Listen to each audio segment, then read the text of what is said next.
أما بعد فإن خير الحديث كتاب الله وخير الهدي هدي محمد صلى الله عليه وسلم وشر الأمور محدثاتها وكل محدثة بدعة وكل بدعة ضلالة وكل ضلالة في النار. أعوذ بالله السميع العليم من الشيطان الرجيم.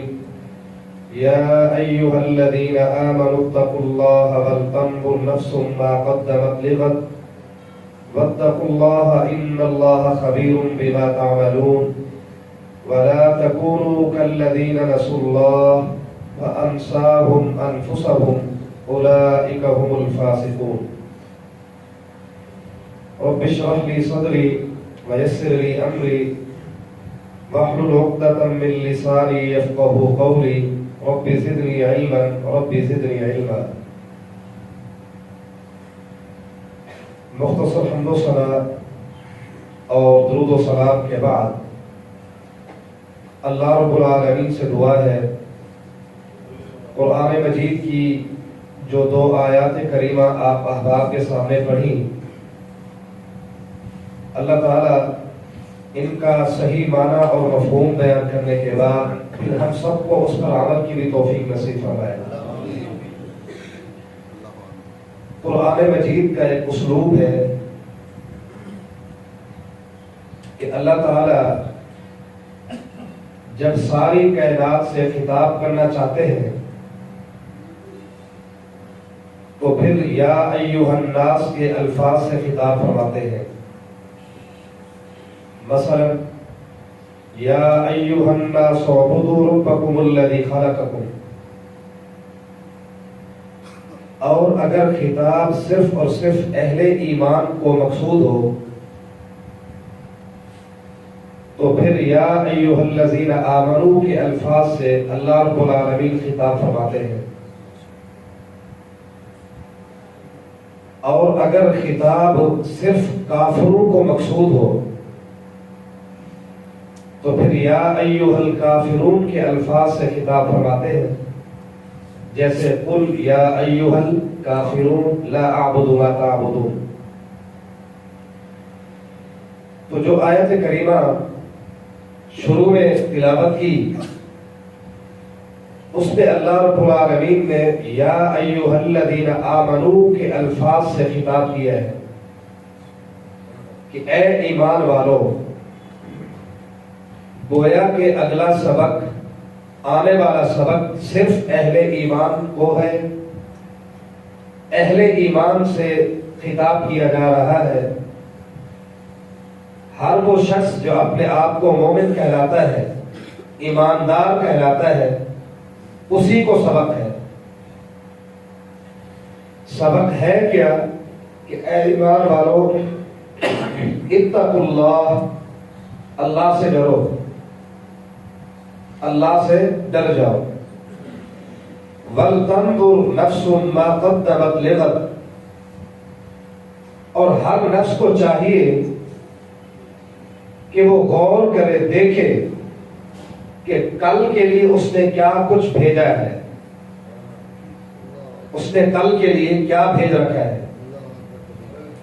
وَاتَّقُوا اللَّهَ، اللہ سے ڈر جاؤ. ان اللہ خبیر بما تعملون، بے شک اللہ تعالی تمہارے ہر عمل سے باخبر ہے، واقف ہے. اگلی آیت کریمہ میں ایک مثال دے کر اللہ تعالیٰ نے ہمیں سمجھایا. اور مثال کیسے دی؟ فرمایا کہ وَلَا تَكُونُوا كَالَّذِينَ نَسُوا اللَّهَ. اے ایمان والو تم ان لوگوں کی طرح نہ ہو جانا جنہوں نے اپنے رب کو بھلا دیا ہے.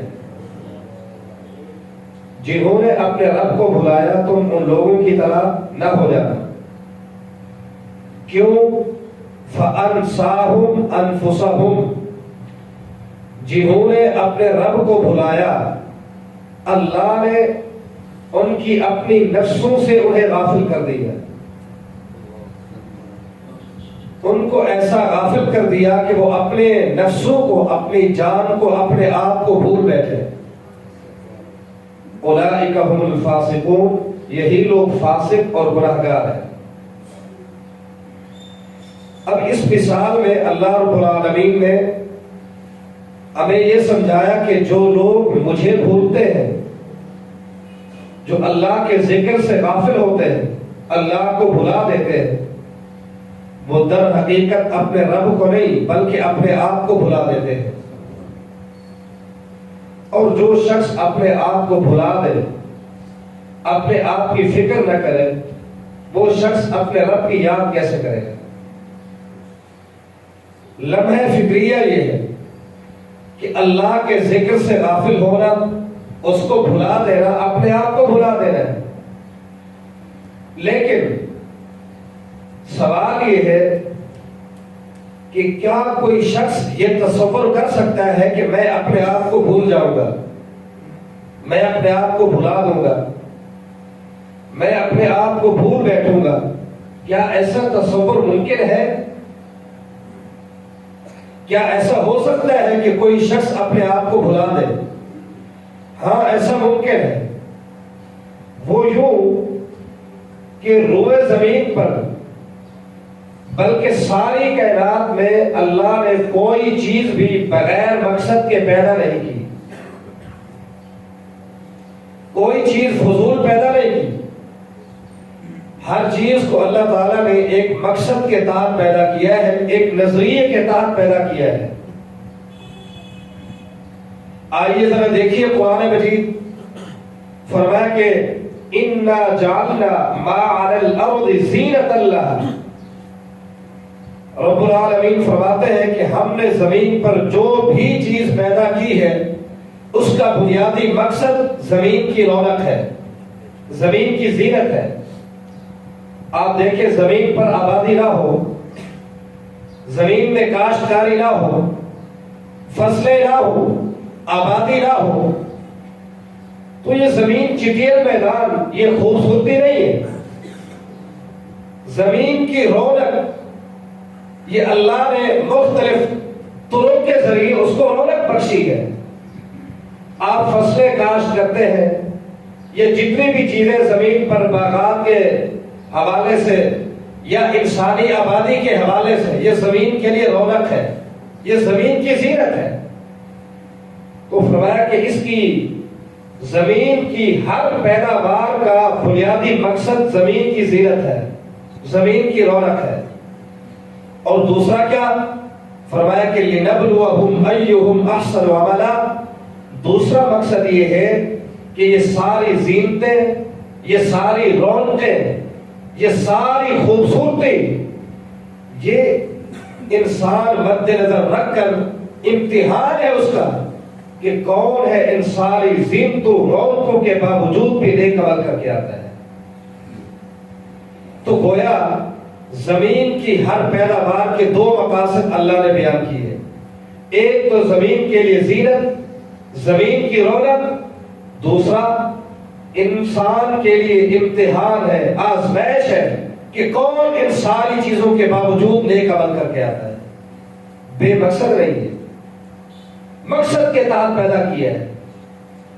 موت و حیات کو ہم دیکھتے ہیں تو قرآن کہتا ہے الذی خلق الموت والحیات لیبلوکم ایکم احسن عملا۔ اگر موت و حیات کو بھی پیدا کیا ہے، انسان کی زندگی ہے، موت ہے، اس کا بھی مقصد ہے۔ وہ مقصد کیا ہے؟ امتحان ہے کہ کون ہے جو نیک عمل کر کے آتا ہے۔ تو الغرض روئے زمین پر بلکہ ساری کائنات میں اللہ نے کوئی بھی چیز بغیر مقصد کے پیدا نہیں کی، اس کا مقصد ہے، اس کا ایک نظریہ ہے۔ حتیٰ کہ انسان کو پیدا کیا تو کیا فرمایا؟ وَمَا خَلَقْتُ الْجِنَّ وَالْإِنسَ إِلَّا لِيَعْبُدُونَ۔ انسان کی تخلیق کا مقصد کیا ہے؟ تاکہ وہ میری عبادت کرے۔ لیکن انسان نے اپنے اس زندگی کے مقصد کو سمجھا نہیں، وہ بے مقصد پر بیٹھا، اس نے اپنے آپ کو بے مقصد، بیکار، بے فائدہ سمجھ لیا۔ حالانکہ آپ یہاں سارے تشریف لائے، آپ ایک مقصد لے کر آئے ہیں۔ آپ کا مقصد خطبہ جمعہ کی سماعت اور ثواب کا حصول، اللہ سے اجر کی امید، یہ ایک مقصد لے کر آئے ہیں۔ کوئی بھی شخص اپنے گھر سے یہاں بغیر مقصد کے نہیں آیا۔ تو انسان کو ذرا یہ سوچنا چاہیے کہ مجھے جو رب العالمین نے پیدا کیا ہے، آخر مجھے بیکار تو پیدا نہیں کیا، فضول تو پیدا نہیں کیا۔ جب مجھے ایک مقصد کے لیے پیدا کیا ہے، ایک مقصد کے تحت پیدا کیا ہے، کیا میں اپنے اس مقصد کے تحت زندگی گزار رہا ہوں یا نہیں؟ اگر تو زندگی مقصد کے تحت ہے تو بندہ کامیاب ہے، اور اگر مقصد کے تحت نہیں تو ایسا انسان دنیا میں بھی ذلیل و خوار ہوتا ہے، آخرت میں بھی اس کی کوئی حیثیت نہیں ہوتی۔ اس لیے فرمایا کہ اپنے مقصد کے سمجھو، اپنی زندگی کے مقصد کو سمجھو۔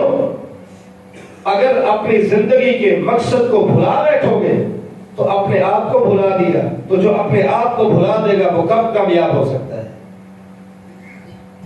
ہر چیز میں اپنے مقصد، ایک نظریہ قائم کرو، اور پھر یقین کرو جب انسان اپنی زندگی ایک مقصد کے تحت گزارتا ہے، ایک نظریے کے تحت گزارتا ہے، تو انسان کی زندگی کا چھوٹے سے چھوٹا عمل بھی اللہ کے ہاں ایک مقام رکھتا ہے، اس کی ایک حیثیت ہے۔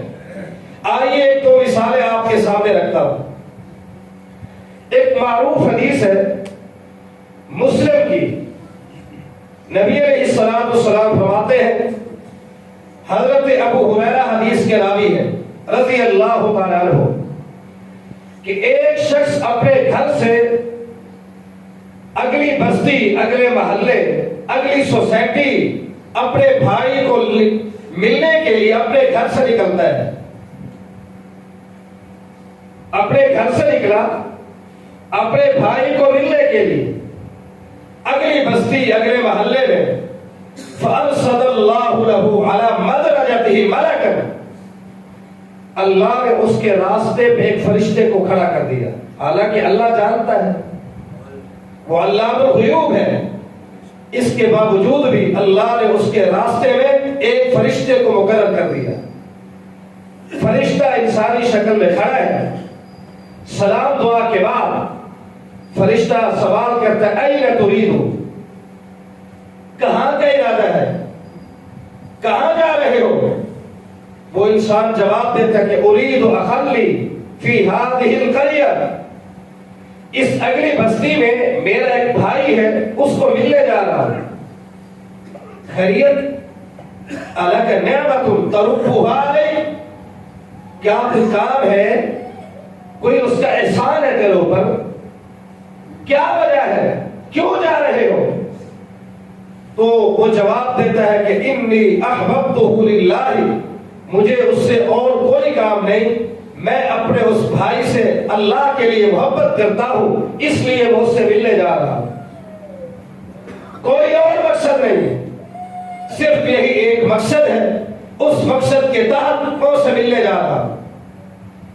تو فرشتے نے کیا جواب دیا؟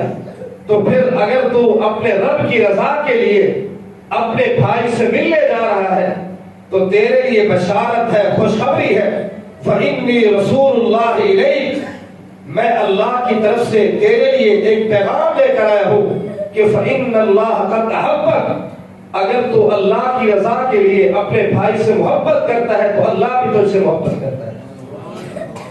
یہ ہے ایک مومن کا کردار، ایک مومن کی سوچ، اس کا عقیدہ کہ الحب للہ والبغض فی اللہ، کسی سے محبت کرو تو تب بھی اللہ کی رضا کے لیے، اور ناراضگی ہو تو تب بھی اللہ کی رضا کے لیے۔ تو پھر ناراضگی بھی عبادت بن جاتی ہے اور محبت بھی عبادت بن جاتی ہے۔ اگر محبت تب بھی عبادت ہے، اگر ناراضگی ہے اللہ کی رضا کے لیے تو وہ ناراضگی اور غصہ بھی اللہ کے ہاں عبادت کی حیثیت رکھتا ہے۔ فرق کیا ہے؟ وہ ایک نظریے کے تحت ہو، ایک مقصد کے تحت ہو تو پھر یہ محبت اور غصہ دونوں اللہ کی رضا کے لیے وہ عبادت کی حیثیت رکھ جاتے ہیں۔ نبی علیہ الصلوۃ والسلام کے پاس ایک عورت آتی ہے، صحیح بخاری کی معروف حدیث ہے، آپ کے پاس حاضر ہوئی، مرغی کی مریضہ ہے، مرغی کا دورہ پڑتا ہے، عرض کرتی ہے اللہ کے پیغمبر ادعو اللہ ان یشفینی، اللہ تعالیٰ سے دعا کر دیں اللہ تعالیٰ مجھے شفا عطا کر دیں، مجھے شفا چاہیے، آپ اللہ تعالیٰ سے میرے لیے دعا کر دیں، میرے حق میں دعا کر دیں۔ نبی علیہ السلام نے فرمایا کہ اے عورت ان شئتی دعوت اللہ ان یشفیک، اگر تو چاہے تو میں اللہ سے دعا کرتا ہوں اور اللہ تجھے شفا یاب کر دے گا، مجھے امید ہے اللہ تجھے شفا دے دے گا، لیکن وَإِن شِئْتِ صَبَرْتِ وَلَكِ الْجَنَّةُ، اگر تو اپنی بیماری پر صبر کر لے تو اس صبر کے نتیجے میں اللہ تجھے جنت عطا کرے گا۔ اختیار کر لے، چن لے کیا چاہتی ہے۔ اس نے کہا اللہ کے پیغمبر میں بیماری پر صبر کروں گی چونکہ اس کا بدلہ جنت ہے، لیکن مجھے ایک اور پرابلم بھی ہے، میرے ساتھ ایک اور مسئلہ بھی ہے، وہ یہ کہ جب مجھے دورہ پڑتا ہے میں بیمار ہو جاتی ہوں، بے ہوشی کے عالم میں میرا لباس میرے کپڑے آگے پیچھے ہو جاتے ہیں، یہ دعا کر دے کہ مجھے جب دورہ پڑے بیماری لاحق ہو، بیماری پر تو صبر کروں گی لیکن میرا پردہ رہے، میرے جسم سے کپڑا آگے پیچھے نہ ہو، بیماری پر صبر کروں گی لیکن بے پردگی برداشت نہیں ہے، بے پردگی برداشت نہیں، بیماری پر صبر کروں گی، بس یہی دعا کر دیں۔ نبی علیہ السلام نے دعا کر دی۔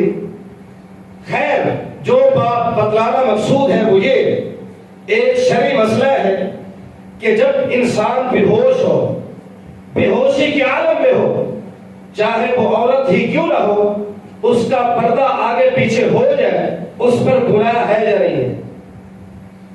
اس پر گناہ نہیں ہے، کیوں؟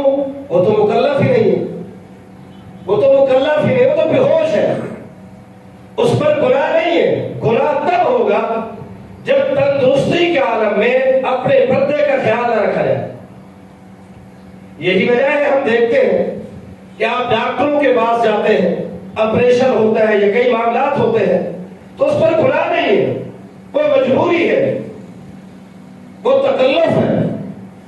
اب کیا ہے، اگر یہ عورت اپنے دورے اور بیماری کی صورت میں گر جاتی ہے اور اس کا پردہ نہیں رہتا تو گناہ تو نہیں تھا، لیکن نظریہ کیا تھا کہ جس طرح میں صحت یابی کے عالم میں بے پردہ برداشت نہیں، مجھے ہمیشہ پردہ ہی رہنا ہے، بے پردگی برداشت نہیں ہے، تو بیماری کی صورت میں مجھے یہ برداشت نہیں ہے، یہ ایک نظریہ ہے۔ لیکن آج ہمارا نظریہ کیا ہے؟ بیماری تو دور، عام حالات میں بھی ہماری عورتیں بے پردہ گھومتی ہیں، کیوں؟ فرق صرف اتنا ہے، ان کا ایک نظریہ تھا، ایک مقصد تھا، اور ہمارا کوئی نظریہ اور مقصد نہیں۔ اس لیے تو اس نے کہا تھا کہ اللہ کے پیغمبر ٹھیک ہے بیماری پر تو میں صبر کروں گی، لیکن یہ اللہ تعالیٰ سے دعا کر دیں جب مجھے دورہ پڑے بیماری کے عالم میں میرا پردہ آگے پیچھے رہا۔ یہ ان کا نظریہ تھا، ان کی زندگی کا مقصد تھا۔ آج ہماری زندگیاں نظریات اور مقاصد سے خالی ہو چکی ہیں۔ اگر انسان اپنی زندگی کو ایک مقصد کے تحت، ایک نظریے کے تحت گزارے تو پھر چھوٹا چھوٹا عمل بھی اللہ کے ہاں اس کی ایک حیثیت ہے۔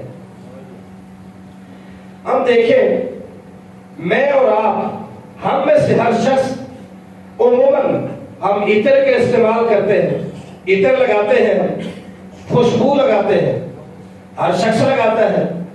اچھا اگر سوال کیا جائے کہ میں اور آپ عطر کا یا خوشبو کا، پرفیوم کا استعمال کیوں کرتے ہیں؟ اب ظاہر بات ہے، دو جواب آئیں گے۔ ایک جواب تو یہ آئے گا تاکہ میرے جسم سے پسینے کی جو ہیک ہے، ہوا ہے، بدبو ہے، وہ ختم ہو جائے۔ میں نہیں چاہتا کہ میرے پسینے کی ہوا دوسرے کو پہنچے، یہ ایک مقصد ہے، لیکن یہ مقصد دنیاوی ہے، یہ دنیاوی مقصد ہے۔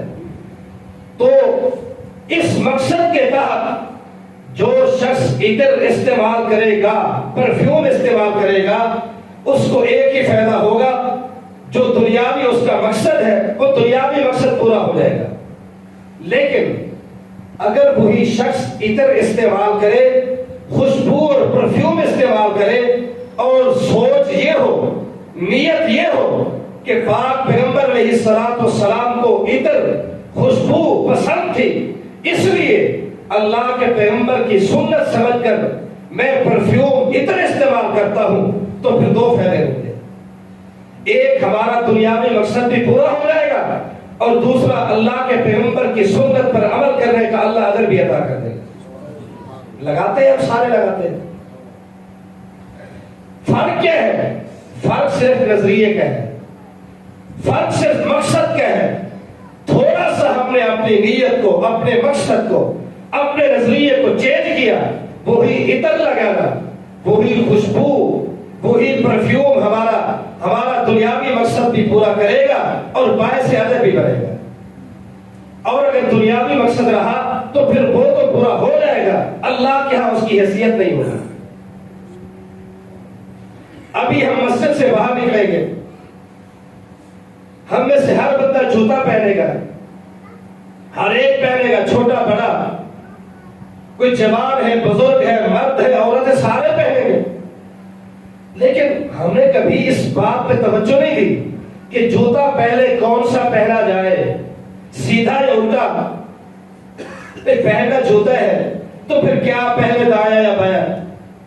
پہننا جوتا ہے نا، یہ ہمارا دنیاوی مقصد ہے۔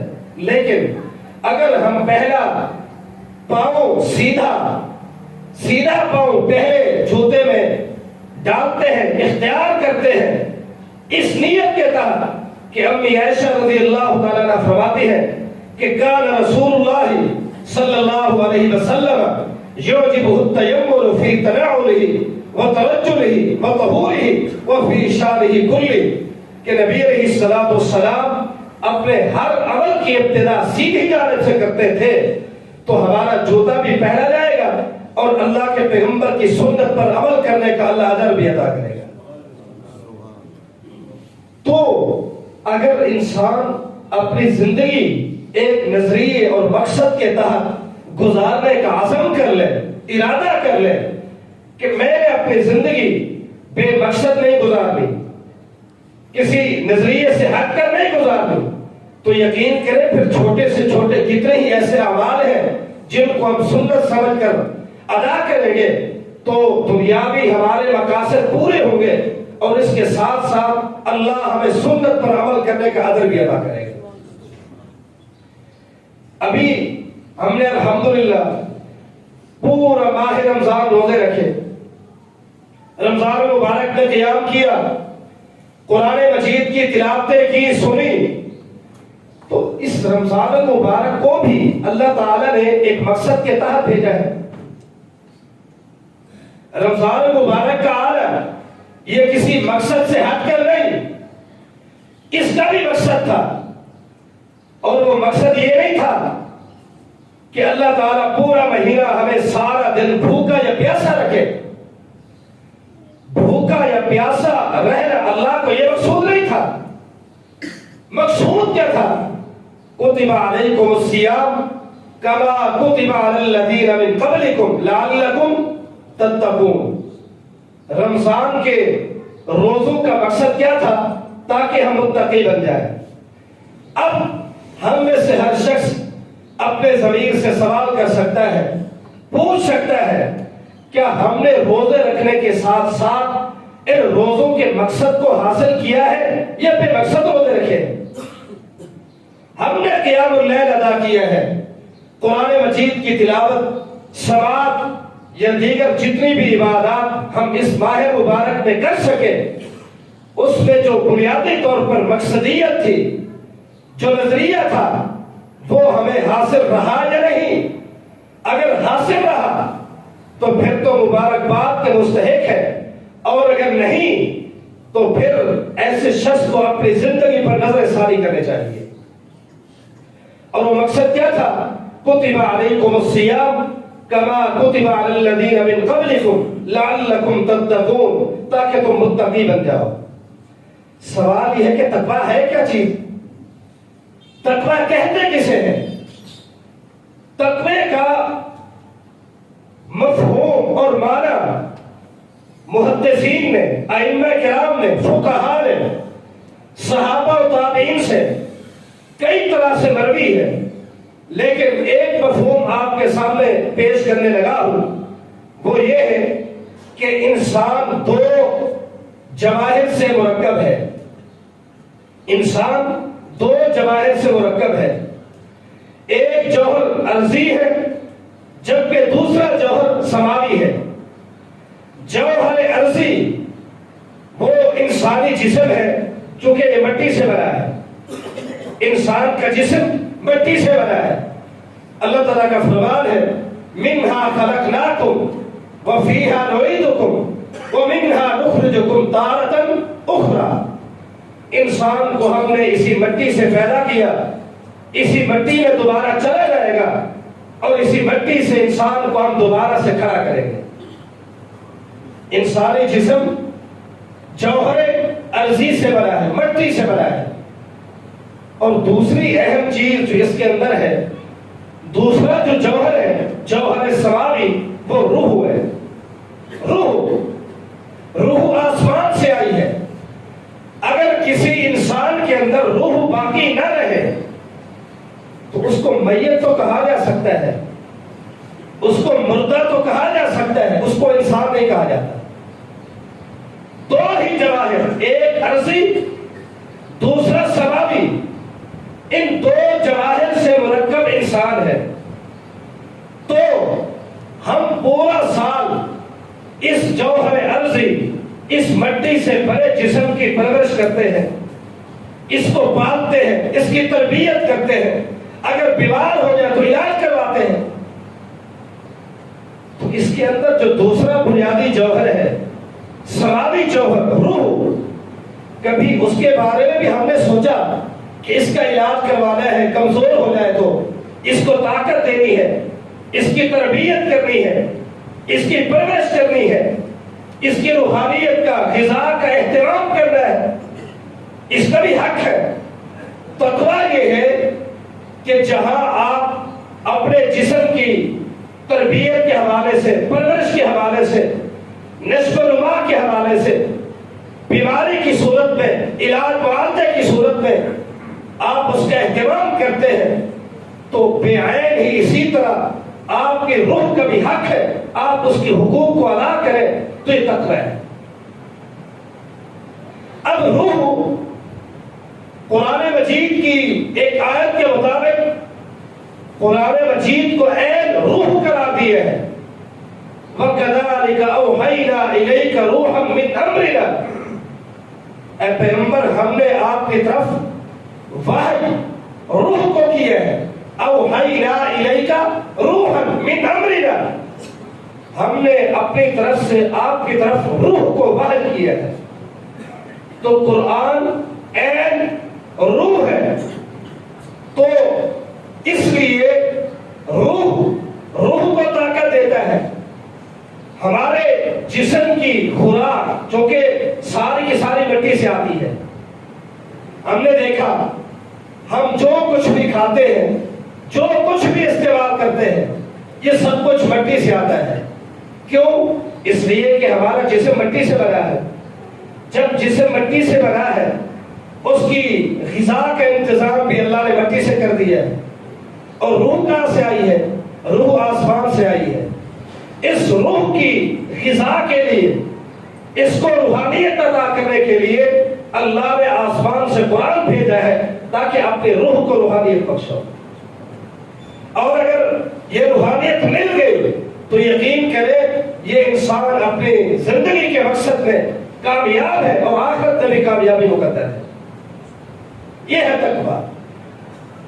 اور بالخصوص اس ماہ مبارک میں، چونکہ یہ ماہ قرآن ہے، یہ نزول قرآن کا مہینہ ہے، اس میں سب سے زیادہ قرآن پڑھ کر، قرآن کی تعلیم حاصل کر کے، قرآن کو سمجھ کر اپنے روح کو روحانیت عطا کرنے کا مہینہ تھا، جس نے عطا کیا تو گویا کہ وہ اللہ کے ہاں اس کی ایک حیثیت ہے، مقام ہے، اور جو اس سے غافل رہا اس کو چاہیے کہ وہ اپنی زندگی کے مقصد اور نظریے کی فکر کرے۔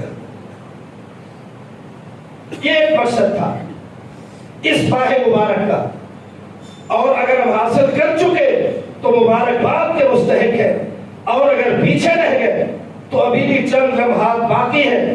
ہمیں اللہ تعالیٰ سے رو رو کر، گر گرا کر دعا کرنی چاہیے، مانگنا چاہیے کہ اے اللہ اس مہینے کا جو بنیادی مقصد تھا وہ مقصد ہمیں عطا کر۔ تو اللہ نے کائنات میں روئے زمین پر کوئی بھی چیز بغیر مقصد کے پیدا نہیں کی، انسان ہو یا روئے زمین یا کائنات کی کوئی بھی چیز ہو، رب العالمین نے فرمایا ہم نے اس کو ایک مقصد کے تحت پیدا کیا ہے۔ تو انسان کو چاہیے اپنی زندگی کے مقصد کو سمجھے، غور کرے، فکر کرے، تاکہ اس کی جو اگلی زندگی ہے وہ سمجھ جائے اور کامیاب ہو جائے۔ اس لیے اللہ رب العالمین نے فرمایا کہ وَلَا تَكُونُوا كَالَّذِينَ نَسُوا اللَّهَ، اے ایمان والو تم ان لوگوں کی طرح نہ ہو جانا جنہوں نے اپنے رب کو بھلا دیا، جنہوں نے اپنے رب کو بھلا دیا، تم ان لوگوں کی طرح نہ ہو جانا۔ رسول اللہ صلی اللہ علیہ وسلم فرماتے ہیں مثل الذی یذکر ربہ والذی لا یذکر کمثل الحی والمیت، فرمایا کہ ایک شخص اللہ کا ذکر کرتا ہے اور دوسرا نہیں کرتا، ان دونوں کی مثال ایسے ہے کمثل الحی والمیت، کہ ایک طرف زندہ ہے دوسری طرف مردہ ہے۔ جو اللہ کا ذکر کرتا ہے وہ زندہ ہے، جو نہیں کرتا وہ مردہ ہے۔ تو یہ قرآن بھی اللہ کا ذکر ہے، قرآن بھی اللہ کا ذکر ہے۔ کیا فرمایا؟ فرمایا کہ فَاسْتَمْسِكْ بِالَّذِي أُوحِيَ إِلَيْكَ إِنَّكَ عَلَىٰ صِرَاطٍ مُسْتَقِيمٍ وَإِنَّهُ لَذِكْرٌ لَكَ وَلِقَوْمِكَ، اے پیغمبر یہ قرآن آپ کے لیے بھی ذکر ہے اور آپ کی امت کے لیے بھی ذکر ہے۔ یہ قرآن اللہ کا ذکر ہے، اس ذکر کو زیادہ سے زیادہ اختیار کرو۔ کیوں؟ یہ مہینہ ہی ایسا ہے، یہ پیغام لے کر آئے ہیں، یہ مقصد لے کر آئے ہیں، یہ ہمیں سبق دینے آیا تھا، یہ ہمیں درس دینے آیا تھا، اور اگر یہ مقاصد ہم نے حاصل کر لیے تو پھر اللہ کے نزدیک زندہ ہے، اور اگر نہیں تو پھر اللہ کے نزدیک ایسا شخص مردہ تو ہو سکتا ہے، وہ زندوں کی لسٹ میں نہیں آ سکتا۔ اس لیے ہر شخص کو چاہیے کہ وہ فکر کرے، وہ نظر ثانی کرے کہ میں کس نہج پہ کھڑا ہوں، میرا نظریہ کہاں پر ہے، میں نے کہاں تک اپنے مقصد کو اختیار کر لیا ہے۔ ہر شخص اپنے ما فی الضمیر کو جھانکے، اس سے پوچھے، سوال کرے، جن چھوڑ کر اپنے آپ کو اپنے ضمیر سے پوچھو، تو پھر یقیناً انسان کامیابی کی راہوں اور منزلوں کو طے کرتا ہوا اللہ کے ہاں جنت کا مستحق جا کے ٹھہرتا ہے۔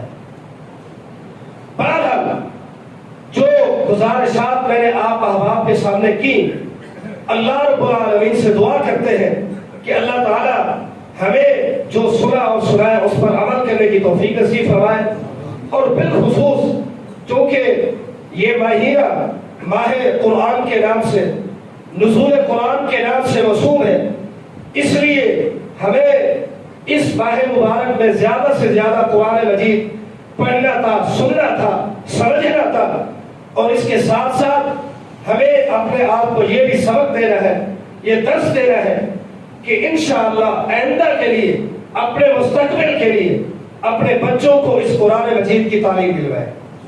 کیوں؟ اس لیے کہ یہ قرآن روح ہے، یہ روح کو طاقت دینے والا ہے، یہ روح کو روحانیت عطا کرتا ہے، یہ روح کو نورانیت عطا کرتا ہے۔ تو الحمدللہ مسجد حاضہ میں حفظ کی کلاس موجود ہے، قاری صاحب ماشاءاللہ بڑی محنت کے ساتھ، بڑے شوق اور جذبے کے ساتھ حفظ کی کلاس پڑھاتے ہیں۔ آپ ساتھی مجھ سے بیشتر اچھی طرح جانتے ہوں گے کہ اس سال بھی ملتان کی اور قرب و جوار کی کئی مساجد میں اسی مسجد کے کئی طلباء نے نماز تراویح پڑھائی۔ تو آپ تمام احباب اپنے بچوں کو ان کے مستقبل سنوارنے کے اور اخروی زندگی سنوارنے کے حوالے سے قرآن مجید کی طرف شوق دلوائیں، رغبت دلوائیں، اور تاکہ ان کو روحانیت ملے، نورانیت ملے اور اللہ کے ہاں وہ کامیابی کے مستحق ٹھہرے۔ تو اپنے بچوں کو مسجد میں داخل کروائیں، قرآن مجید کی اور بالخصوص حفظ قرآن کے حوالے سے اپنے بچوں کو ضرور داخل کروائیں۔ اللہ تعالی ہم سب کو جو سنا ہے اس پر عمل کی توفیق نصیب فرمائے۔ اقول قولی ھذا وآخر دعوانا الحمد للہ رب العالمین۔